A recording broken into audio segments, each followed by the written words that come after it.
Okay, today we have a test drive with our 1989 Toyota Crown. This one is the luxury sedan from Toyota, kind of built to compete with the German brands such as BMW, Mercedes, in the luxury market back in the 80s. So this one is a very smooth riding, smooth running, very quiet car. It's just a very relaxing experience to drive. It's the 1G GZE engine, so a supercharged inline 6. It's a 2-liter, and that has plenty of power. No complaints there in terms of power availability.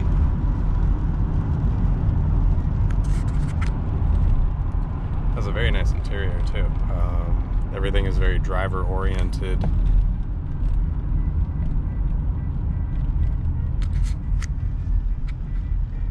And yeah, so this one has 85,000 kilometers on the odometer. It's an automatic transmission, as with most of these. Original factory radio, which has some jazz going actually. AC works, heat works. You've got an aftermarket Panasonic navigation / DVD player.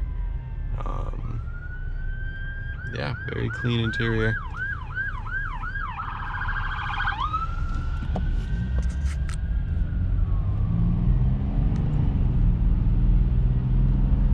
And the engine is so quiet in this. That's one of the really impressive things. You really don't hear much when you're driving. You can definitely hear the engine when you really step on it, but if you're just cruising, it's a little bit of road noise, but mostly just silence.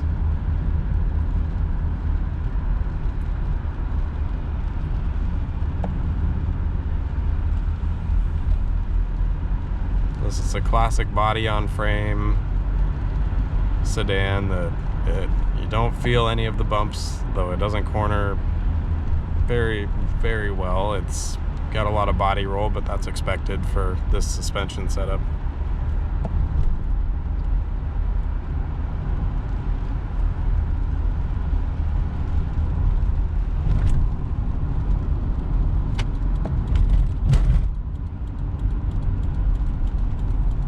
And taking it on the freeway here, you'll see that it has plenty of power and good gearing for going high speeds. This is a bit of a different situation with all the diesels that I usually drive. This one is a gas engine. It's fine on the highway. There's nothing that would prevent it from being able to keep up. So there, 100 kilometers an hour.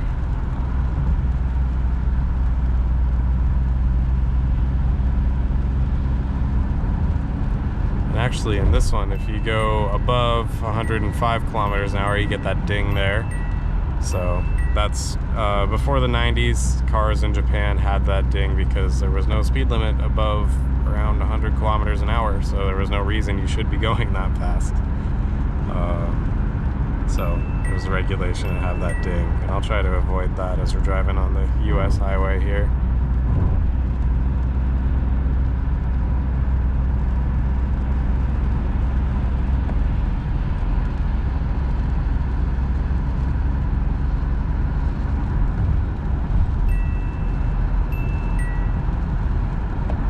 You also have a Supercharger Light on the dash, so when the supercharger spools up and provides boost, that light will come on. It's pretty cool to watch while you're driving.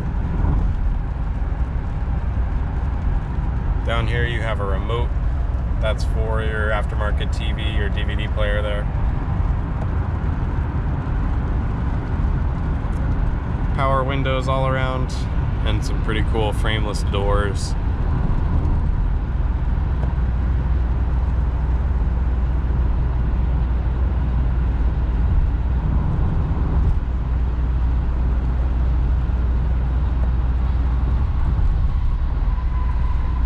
Steering is really easy.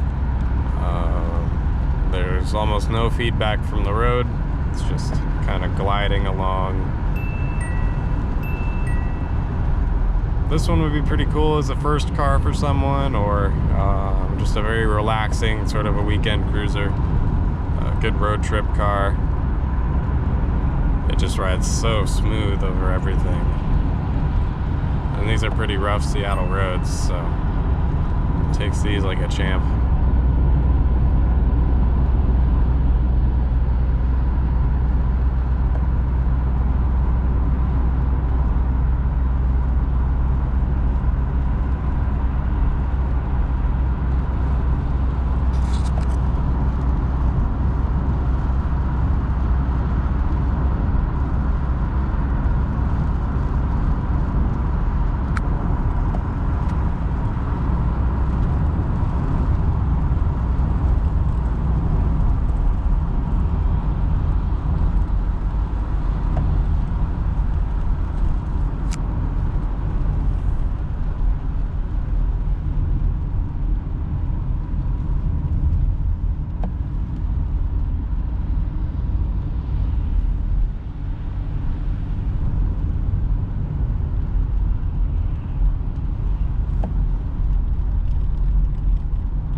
Okay, now that we're pulling off the highway, that concludes our test drive of the 1989 Toyota Crown. Actually, well, one more note. You'll notice that it does not say Toyota anywhere in this car. This is marketed only as a Crown because it was meant to be a much different driving experience, and just a very different class from what Toyota usually makes. So they marketed it only as the Crown. But yeah, so that's our 1989 Toyota Crown. That's available now here in Seattle, Washington. Priced at $7,300 as the making of this video. Yeah, you can find more information on our website, jdmcarandmotorcycle.com. Thanks for watching.